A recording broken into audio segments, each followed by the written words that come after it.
नमस्कार दोस्तों, स्वागत है आपका आपके अपने YouTube channel Eklavya academy a way of success, जहां पर हम बात कर रहे हैं संपूर्ण मध्य प्रदेश सामान्य ज्ञान की, कंप्लीट मध्य प्रदेश जीके। और मध्य प्रदेश के क्रम में हम बात कर रहे हैं मध्य प्रदेश का भूगोल, ज्योग्राफी ऑफ मध्य प्रदेश। मध्य प्रदेश के भूगोल के क्रम में आज का हमारा ये 11वां वीडियो है, जिसमें हम बात करेंगे मध्य प्रदेश वन एवं वन संपदा के बारे में। वन एवं वन संपदा को हमने 2 पार्ट में डिवाइड किया है। पहले पार्ट में हम बात करेंगे मध्य प्रदेश में वनों को किस हिसाब से वर्गीकृत किया गया है। फिर जो हमारा दूसरा वीडियो होगा उसमें हम वन संपदा के बारे में बात करेंगे और कुछ इम्पॉर्टेंट वनों से रिलेटेड फैक्ट के बारे में बात करेंगे। तो दोस्तों, आगे बढ़ने से पहले मैं आपको बता दूं कि वीडियो को अंत तक ज़रूर देखें। वीडियो के बीच में आपसे कुछ प्रश्न पूछे जाएंगे, जिनका उत्तर आपको कमेंट बॉक्स पर कमेंट कर देना है। उनमें से जो 2 सबसे सही आंसर होंगे वह हमारे अगले वीडियो में आएंगे। तो दोस्तों, ज़्यादा से ज़्यादा लोग प्रश्नों के उत्तर दें ताकि सबका नाम बारी बारी से आ सके। और मैं आप लोगों को एक बात और बता दूं, जिन लोगों को पीडीएफ चाहिए तो वो हमारे टेलीग्राम चैनल पे जाकर संबंधित वीडियो की पीडीएफ पा सकते हैं। प्रत्येक दिन वीडियो जिस दिन अपलोड होता है उसी दिन शाम को उससे रिलेटेड पीडीएफ हमारे Telegram channel Eklavya academy Nagod पर अपलोड हो जाती है। तो जिन सभी को पीडीएफ, तो उनको सारी पीडीएफ वहाँ पे मिल जाएंगी। तो चलिए एक बार देख लेते हैं मध्य प्रदेश के भूगोल के क्रम में हमने क्या क्या देखा। उससे पहले जिन्होंने चैनल को सब्सक्राइब नहीं किया वो चैनल को सब्सक्राइब कर लें और वीडियो को लाइक और शेयर करें, ज़्यादा से ज़्यादा शेयर करें ताकि जानकारी ज़्यादा से ज़्यादा लोगों के पास तक पहुंच सके, और बेल आइकन दबा दें ताकि नोटिफिकेशन आपको मिलता रहे। तो चलिए आगे जानकारी प्राप्त करते हैं। तो अभी तक हमने जो पढ़ा उनमें हमने पढ़ा मध्य प्रदेश का सामान्य परिचय, मध्य प्रदेश का प्राकृतिक विभाजन, मध्य प्रदेश की जलवायु, मध्य प्रदेश की मृदा, मध्य प्रदेश की प्रमुख चट्टानें एवं पर्वत, मध्य प्रदेश की कृषि, मध्य प्रदेश की नदियाँ एवं बहुउद्देशीय परियोजनाएं। नदियों में केवल हमने नदियाँ पढ़ा है, अभी बहुउद्देशीय परियोजनाएं नहीं पढ़ी है। इसका वीडियो मैं आपको कुछ ही दिनों में लेके आऊँगा। फिर हमने पढ़ा मध्य प्रदेश के प्रमुख जलप्रपात, जो कि हमारा कल का वीडियो था। फिर आज हम पढ़ रहे हैं वन एवं वन संपदा के बारे में। फिर इसके बाद जो हमारे वीडियो आएगा वो आएगा राष्ट्रीय उद्यान एवं अभयारण्य, जो कि वन से ही रिलेटेड है। फिर खनिज संपदा, जनसंख्या, जनजाति और परिवहन, ये हमारे भूगोल के कुछ टॉपिक हैं जो बचे हैं, बाकी हमने पढ़ लिया है। तो आप लोग ऐसे ही अपना सहयोग प्रदान करते रहें और वीडियो को अंत तक ज़रूर देखें। तो चलिए स्टार्ट करते हैं आज का टॉपिक, मध्य प्रदेश में वन एवं वन संपदा। तो सबसे पहले हम वन के बारे में थोड़ा सा जानकारी प्राप्त कर लेते हैं। पृथ्वी का वह भाग जो वृक्षों से ढका है वन कहलाता है, ठीक है ना। तो आपके पृथ्वी में जितने भी क्षेत्र में बहुतायत में वृक्ष लगे हुए हैं वो क्या कहलाएंगे? वन कहलाएंगे। वन ना सिर्फ आर्थिक दृष्टि बल्कि पर्यावरणीय दृष्टिकोण से भी अत्यधिक महत्वपूर्ण होते हैं। आर्थिक दृष्टिकोण से देखें तो वनों से हमें कई प्रकार के संसाधन प्राप्त होते हैं, जिससे हमें उसके बदले हमें कुछ आर्थिक लाभ होता है। और पर्यावरणीय दृष्टिकोण से जितने ज़्यादा वन होंगे वहाँ पे उतनी अधिक वर्षा होगी, वहाँ का वातावरण उतना अधिक शुद्ध रहेगा, हमें शुद्ध ऑक्सीजन मिलेगी, मिट्टी का कटाव छटाव कम होगा, बाढ़ आने में कमी आएगी। तो ऐसे में पर्यावरण की दृष्टि से बहुत सारे लाभ हैं। पर्यावरण संतुलन में वनों की भूमिका अत्यंत महत्वपूर्ण है। पर्यावरण संतुलन में कैसे? जैसे कि आप देख रहे हैं कि वायुमंडल में कार्बन डाइऑक्सीजन का मात्रा बढ़ रही है धीरे धीरे, तो जो पौधे होते हैं वो कार्बन डाइऑक्साइड की मात्रा को अवशोषित कर लेते हैं और ऑक्सीजन की मात्रा छोड़ते रहते हैं, तो एक बैलेंस किए रहते हैं। तो जिस इलाके में ज़्यादा पेड़ होते हैं उस इलाके में आपका क्या होता है, CO2 और O2 का वो जो बैलेंस होता है बना रहता है। तथा जिस इलाके में ज़्यादा पेड़ पौधे होते हैं उस इलाके का टेम्परेचर जहाँ पे पेड़ पौधे नहीं होते वहाँ से 5 से 6 डिग्री कम होता है। इसके अलावा वन आश्रित लोगों को आजीविका भी प्रदान करते हैं। जो वनों पे आश्रित हैं, जैसे जनजातियाँ, कुछ जनजातियाँ वनों पे रहती हैं, तो उनको वे जीवन का आश्रय प्रदान करती हैं। जैसे उनको ईंधन जंगल से मिल जाता है, पशुओं के लिए चारा मिल जाता है, खाद्य पदार्थ में मिल जाते हैं, कंदमूल, और जो वहाँ पे उन्होंने फसलें उगाते हैं। फिर दवाइयाँ, वनों से हमें कई प्रकार की दवाइयाँ मिलती हैं, तथा लकड़ी आदि हमें वनों से प्राप्त होता है। अब जानते हैं मध्य प्रदेश के संदर्भ में कि मध्य प्रदेश में वनों का कितना क्या हिस्सा है। मध्य प्रदेश भारत का सर्वाधिक वनाच्छादित राज्य है। तो भारत का सर्वाधिक वनाच्छादित राज्य कौन सा है? मध्य प्रदेश। मध्य प्रदेश का कुल वन क्षेत्र 94,689 वर्ग किलोमीटर है, जो राज्य के कुल क्षेत्रफल का 30.72% है। मतलब लगभग 1/3 भाग में क्या है? मध्य प्रदेश में वन पाए जाते हैं। देश के कुल वन क्षेत्र का 12.4% है। तो राज्य का कितना है? 30.72, और देश के कितने हिस्से हैं? 12.4%। ये इंपॉर्टेंट है, पेपर में कई बार पूछ चुका है। तो आज का जो हमारा पहला क्वेश्चन है कि वर्ल्ड पर्यावरण संस्थान के अनुसार भूमि के कितने क्षेत्र में वन होना चाहिए, जिसका आंसर आपको कमेंट बॉक्स पर कमेंट कर देना है। मैं एक बार क्वेश्चन को फिर से रिपीट किए दे रहा हूँ कि वर्ल्ड पर्यावरण संस्थान के अनुसार भूमि के कितने क्षेत्र में वन होना चाहिए। भारत वन रिपोर्ट 2017 के अनुसार, 2017 की रिपोर्ट ये 2018 में प्रकाशित हुई थी। मध्य प्रदेश का 77,414 वर्ग किलोमीटर क्षेत्र वनाच्छादित है। कितना क्षेत्र वनाच्छादित है? 7,414, जो राज्य के कुल भौगोलिक क्षेत्र का 25.11% है। राज्य के क्षेत्र का कितने प्रतिशत है? 25.11%, जो आपकी रिपोर्ट अभी 2017 की 18 में प्रकाशित हुई है। वन रिपोर्ट के अनुसार प्रदेश में 6,563 वर्ग किलोमीटर अति सघन वन, मतलब बहुत घने वन हैं। 54,571 वर्ग किलोमीटर मध्यम सघन वन एवं 36,280 वर्ग किलोमीटर पर खुले वन विस्तारित हैं। तो ये हो गया मध्य प्रदेश के बारे में वनों का थोड़ा सा डाटा। फिर वन एवं वन संपदा की दृष्टि से मध्य प्रदेश संपन्न राज्य है। ठीक है ना। तो आज का जो दूसरा क्वेश्चन है कि आपको बताना है वन संपदा की दृष्टि से मध्य प्रदेश का कौन सा स्थान है। ठीक है ना। पहला क्वेश्चन क्या था? वर्ल्ड पर्यावरण संस्थान के अनुसार भूमि के कितने क्षेत्र में वन होना।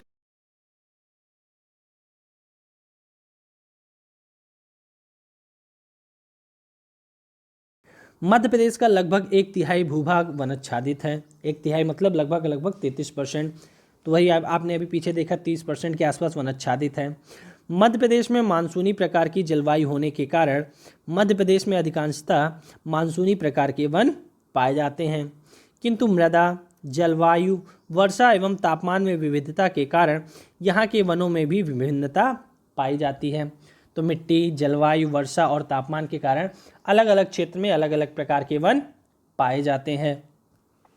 फिर आगे चलते हैं। अब देखते हैं वनों का वर्गीकरण किस आधार पर किया गया है। तो वनों का वर्गीकरण 4 आधार पर किया गया है। जलवायु के आधार पर, वन पेटी के आधार पर, प्रशासन के आधार पर और वन वृक्षों के आधार पर। अब हम इन सबको डिटेल से पढ़ेंगे बारी बारी से। तो सबसे पहले पढ़ेंगे जलवायु के आधार पर वनों का वर्गीकरण। तो जलवायु के आधार पर वनों का वर्गीकरण 5 भागों में किया गया है। कौन कौन से? उष्णकटिबंधीय पर्णपाती वन, उष्णकटिबंधीय आर्द्रपर्णपाती वन, उष्णकटिबंधीय पर्णपाती वन, उष्ण पर्णपाती वन और कटीले वन। अब इनके बारे में चलिए विस्तार से जानकारी प्राप्त करते हैं। तो सबसे पहला है उष्णकटिबंधीय पर्णपाती वन। पर्णपाती मतलब ये अपने पत्ते गिरा देते हैं। ये भारत के सबसे बड़े क्षेत्र में विस्तृत वन है। यह वन 50 से 100 सेंटीमीटर वर्षा के क्षेत्र में पाए जाते हैं। जहाँ पे 50 से 100 सेंटीमीटर वर्षा होती है वहाँ पे ये वाले वन पाए जाते हैं। इस प्रकार के वन ग्रीष्म ऋतु में जल के अभाव के कारण पत्तियाँ गिरा देते हैं। आपने देखा होगा बहुत सारे पेड़ जो होते हैं क्या होते हैं, ग्रीष्म ऋतु आते आते क्या करते हैं, अपने पेड़ों की पत्तियाँ गिरा देते हैं और बरसात जब स्टार्ट होती है फिर से उसमें पत्तियाँ आना शुरू हो जाती है। इन्हें मानसूनी वन भी कहा जाता है, क्योंकि ये मानसून पे डिपेंड रहते हैं। गर्मी में पत्ते गिरा देते हैं और जैसे ही मानसून यानी बारिश शुरू होती है फिर से इसमें पत्ते आने शुरू हो जाते हैं। उष्णकटिबंधीय पर्णपाती वनों में बेहतर इमारती लकड़ियाँ पाई जाती हैं। ठीक है, इन वनों में पाए जाने वाले प्रमुख वृक्ष अंतर्गत सागौन, साल, शीशम, चंदन, नीम, पीपल आदि है। तो ये फर्नीचर के लिए बहुत इंपॉर्टेंट वन होते हैं। जैसे सागौन का पेड़ हो गया, साल हो गया, शीशम, इनके फर्नीचर बहुत मजबूत होते हैं, तो इसलिए इसमें बहुत इमारती लकड़ियाँ पाई जाती हैं। यह वन मध्य प्रदेश के जबलपुर, सागर, छतरपुर, छिंदवाड़ा, बैतूल, पन्ना, सिवनी, होशंगाबाद जिलों में पाए जाते हैं। तो ये हो गया आपका उष्णकटिबंधीय पर्णपाती वन। फिर उष्णकटिबंधीय अर्धपर्णपाती वन, यह 100 सेंटीमीटर से 150 सेंटीमीटर वर्षा वाले क्षेत्रों में पाए जाते हैं। इस प्रकार के वनों में वृक्ष शुष्क ग्रीष्म ऋतु में 6 से 8 सप्ताह के लिए अपनी पत्तियां गिरा देते हैं। जो पर्णपाती वन थे वो ग्रीष्म ऋतु स्टार्ट होते ही बरसात तक के लिए पत्तियां गिरा देते थे, लेकिन ये ग्रीष्म ऋतु में कुछ समय के लिए अपनी पत्तियां गिराते हैं।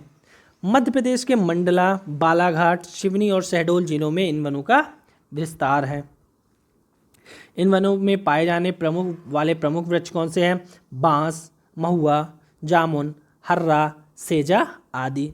ठीक है ना। तो यहाँ पे आपको समझ में आया उष्णकटिबंधीय अर्धपर्णपाती और पर्णपाती में।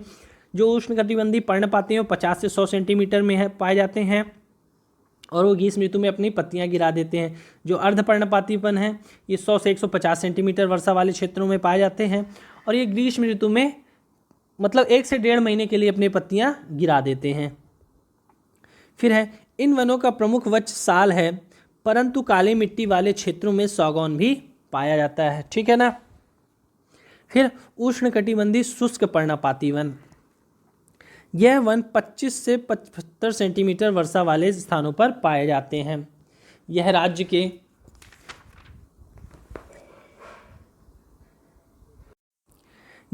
के श्योपुर, शिवपुरी, रतलाम, मंदसौर, नीमच, टीकमगढ़, दतिया, ग्वालियर एवं खरगोन जिलों में पाए जाते।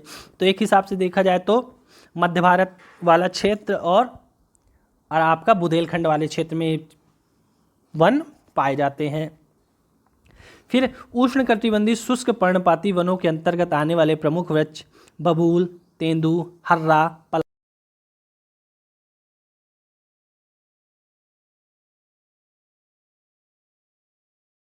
लेकिन जो बबूल होता है उसमें कांटे होते हैं। फिर कटीले वन, राज्य के उत्तरी और पश्चिमी भाग में वर्षा बहुत कम होती है। इन क्षेत्रों में वनों की जगह कटीली झाड़ियाँ पाई जाती हैं। तो वर्षा की कमी के कारण क्या होते हैं, ये कांटे वाले पेड़ होते हैं, जिससे इसमें क्या होता है, पानी का वाष्पोत्सर्जन बहुत कम होता है। 70 सेंटीमीटर से कम वर्षा वाले क्षेत्रों में ये वन पाए जाते हैं। कटीले वन राज्य के प्रमुख रूप से चंबल की घाटी में पाए जाते हैं। तो आपका कहाँ, ग्वालियर, भिंड, मुरैना साइड ये वाले वन पाए जाएंगे। फिर आपका आता है उपोष्ण पर्णपाती वन। इस प्रकार के वनों का विस्तार मध्य प्रदेश में विंध्य एवं सतपुड़ा पर्वत की ऊंची चोटियों पर है। पचमढ़ी के आसपास इसी तरह के वन पाए जाते हैं। इनके वृक्ष एक साथ पत्तियां नहीं गिराते, मतलब धीरे धीरे पत्तियां गिराते हैं। तो हमने जलवायु के आधार पर 5 प्रकार के वन पढ़े। उष्णकटिबंध पर्णपाती वन, उष्णकटिबंधीय अर्धपर्णपाती वन, उष्णकटिबंधीय शुष्क पर्णपाती वन, कटीले वन और उपोष्ण पर्णपाती वन पढ़ा। इनके बारे में हमने पढ़ा कितने वर्षा वाले क्षेत्रों में पाए जाते हैं, कौन कौन से प्रमुख वृक्ष हैं और किन किन जिलों में पाए जाते हैं। अब जो हम अगला पढ़ेंगे वो है मध्य प्रदेश की वन पेटी, कि पेटियों के आधार पर वन मध्य प्रदेश को कितने भागों में डिवाइड किया गया है। वन घनत्व एवं विस्तार की दृष्टि से मध्य प्रदेश में मुख्यतः 3 पेटियां हैं। ठीक है ना। घनत्व एवं विस्तार की दृष्टि से मध्य प्रदेश में कितनी पेटियां हैं? 3 पेटियां। पहली है विंध्यन कैमूर सारणी वन पेटी। विंध्यन कैमूर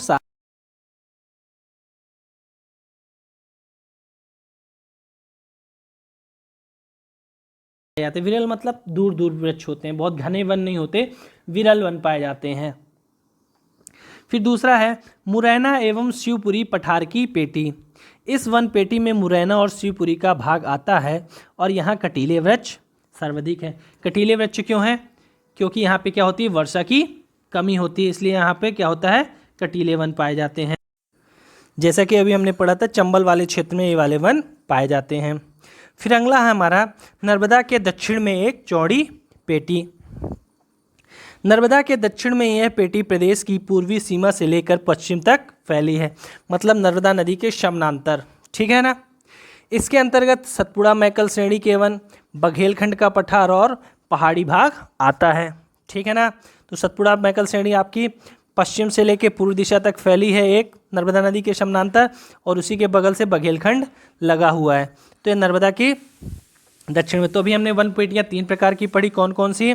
विंध्यन कैमूर वन पेटी, मुरैना एवं शिवपुरी वन पेटी और नर्मदा के दक्षिण में एक चौड़ी पेटी। अब आगे हैं वनों का प्रशासनिक वर्गीकरण के आधार पर।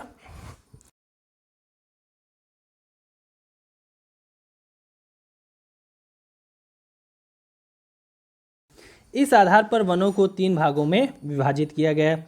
संरक्षित वन जिसका प्रतिशत 33 है, आरक्षित वन जिसका 1% 65% है, और अवर्गीकृत जिनका प्रतिशत 2% है।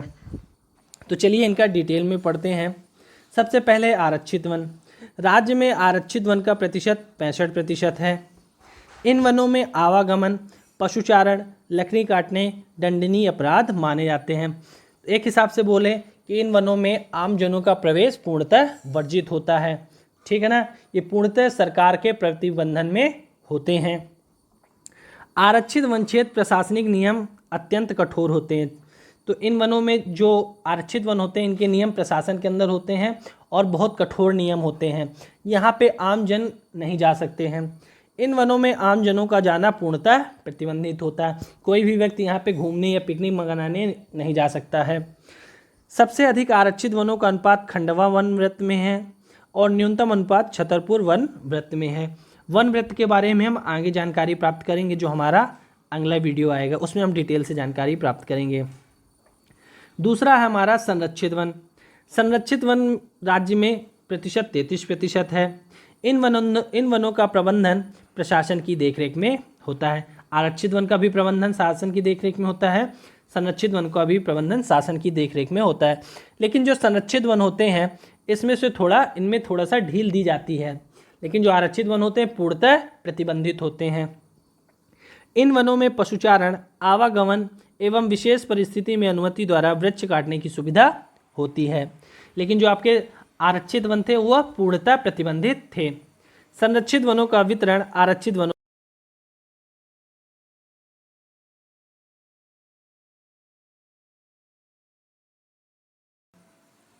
तथा न्यूनतम उज्जैन में पाया जाता है। उज्जैन में 0% है, ठीक है ना। ये याद रखिएगा, पेपर में पूछ सकता है किसमें सर्वाधिक है और किसमें न्यूनतम है। फिर अपना आता है तीसरा अवर्गीकृत वन। मध्य प्रदेश में अवर्गीकृत वन कुल क्षेत्र का 2% पर आधारित है। कितने प्रतिशत पर है? 2%। अवर्गीकृत वनों पर प्रशासन का ध्यान कम होता है।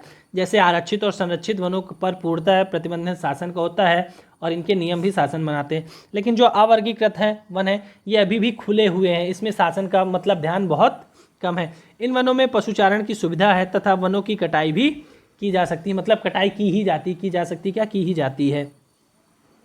फिर है वन वृक्षों के आधार पर वनों का वर्गीकरण, जो कि आज जलवायु के मतलब वर्गीकरण के आधार पर अपना लास्ट था।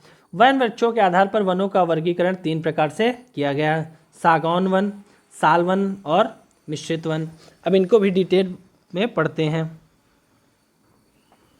सागौन वन।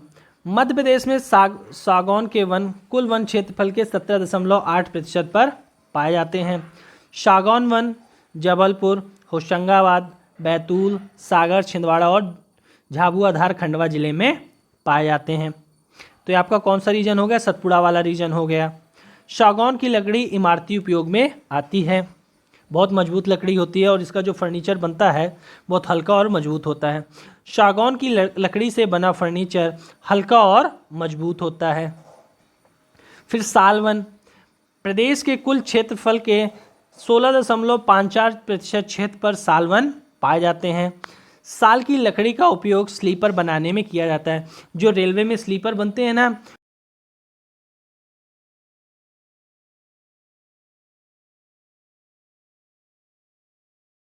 साल वृक्ष का मध्य प्रदेश में प्रमुख क्षेत्र मंडला, बालाघाट, उमरिया, सीधी और शहडोल है। साल के वृक्ष प्रायः घने होते हैं। इन वनों में दिन में भी अंधेरा रहता, मतलब इतने घने वन होते हैं कि सूर्य की रोशनी दिन में भी इनके जमीन तक नहीं पहुंच पाती है। अगला है हमारा मिश्रित पर्णपाती वन। ये वन मुख्यतः साज, धावड़ा, लंडिया, बीजा, तेंदुआ, तेंदुआ नहीं, पलास, बबूल, सनई, भीमसा, अंजन, हर्रा आदि वनोपज पैदा करते हैं। मध्य प्रदेश में मिश्रित भिन्न मुख्यतः बालाघाट, होशंगाबाद, मंडला एवं छिंदवाड़ा जिलों में पाए जाते हैं। तो ये थे हमारे वनों के वर्गीकरण, जिसमें हमने पढ़ा जलवायु के आधार पर। तो जलवायु के आधार पर 5 प्रकार में बांटा गया है। फिर दूसरा था हमारा वन पेटियों के आधार पर, तो वन पेटियों के आधार पर 3 प्रकार से बांटा गया है। फिर हमारा तीसरा क्या था, तीसरा हमारा था वनों के प्रशासनिक के आधार, प्रशासन के आधार पर, तो प्रशासन के आधार पर भी 3 प्रकार में बांटा गया था। और चौथा जो था कि वन के आधार पर, उसमें भी हमने 3 प्रकार से डिवाइड किया था। तो ये तो हो गए हमारे वनों का वर्गीकरण। अब हम कुछ इसमें वनों से लाभ और लाभ देख लेते हैं, जिसमें प्रत्यक्ष लाभ क्या है और अप्रत्यक्ष लाभ क्या है। वनों से अप्रत्यक्ष लाभ, बाढ़ नियंत्रण में महत्वपूर्ण भूमिका निभाते हैं।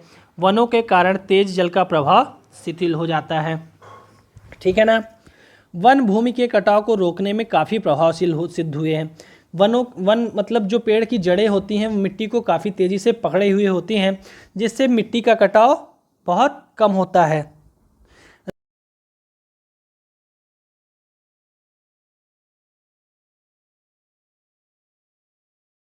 अधिक गर्म पड़ेगी, इसलिए ये इम्पॉर्टेंट है। वनों से गिरने वाली पत्तियां भूमि की उर्वरता बढ़ाने में सहायक सिद्ध होती हैं। जब पत्तियां सड़ेंगी तो उसमें ह्यूमस बनेगा और ह्यूमस मिट्टी की उर्वरता शक्ति बढ़ाने में काम करता है। वनों द्वारा अधिक वर्षा को आकर्षित करने एवं बाढ़ की भयंकरता को कम कर अकाल की समस्या को भी कम किया जाता है। जो पौधे होते हैं वो वर्षा, जैसे आपका माशीमराम हो गया, वहाँ पे घने वन पाए जाते हैं, इसलिए वहाँ पे सर्वाधिक वर्षा होती है। तो जहाँ पे जंगलों में क्या देखते हैं आप लोग, वर्षा ज़्यादा होती है, तो जहाँ पे वन होंगे वहाँ पे वर्षा ज़्यादा होगी और ये बाढ़ को भी नियंत्रित कर लेते हैं। वन प्राकृतिक सौंदर्य बढ़ाने और पर्यावरण के संवर्धन में उपयोगी होते हैं। फिर इसके प्रत्यक्ष लाभ देख लेते हैं। प्रदेश में अनेक वन क्षेत्रों में पर्यटन स्थल विकसित किए गए हैं, जो राज्य की आय का स्रोत हैं। जो राज्य की जनजाति संख्या को रोजगार एवं जीविकोपार्जन जंगलों से ही प्राप्त होता है। जो जनजाति जंगलों में आज भी निवास करती हैं, उनके जीविकोपार्जन का क्या साधन है, जंगल के ही उत्पाद हैं, जैसे लकड़ी हो गई, फिर कुछ दवाइयाँ हो गई, खाद्य पदार्थ हो गए, वो कहाँ से मिलता है, जंगल से ही मिलता है। वनों से अनेक प्रकार की आयुर्वेदिक जड़ी बूटियाँ प्राप्त होती हैं। वन उत्तम चारागाह हैं, जिससे राज्य में पशुधन विकास में सहायता मिलती है। तो आज का वीडियो हमारा यहीं तक था। आगे हम कल का जो हमारा वीडियो आएगा वो वन संपदा के बारे में आएगा, और उसके अलावा हम कुछ वनों से रिलेटेड फैक्ट पढ़ेंगे। तो मैं आशा करता हूँ कि आप सभी को वीडियो पसंद आएगा। तो वीडियो को अंत तक ज़रूर देखिएगा और वीडियो में पूछे गए प्रश्नों का उत्तर दीजिएगा। मैं एक बार क्वेश्चन फिर से रिपीट किए देता हूँ। पहला क्वेश्चन था हमारा, वर्ल्ड पर्यावरण संस्थान के अनुसार भूमि के कितने क्षेत्र में वन होना चाहिए, और दूसरा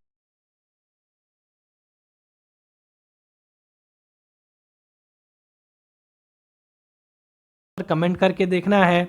और वीडियो को अंत तक देखिए, ज़्यादा से ज़्यादा लाइक कीजिए, सब्सक्राइब कीजिए और शेयर कीजिए। Thank you.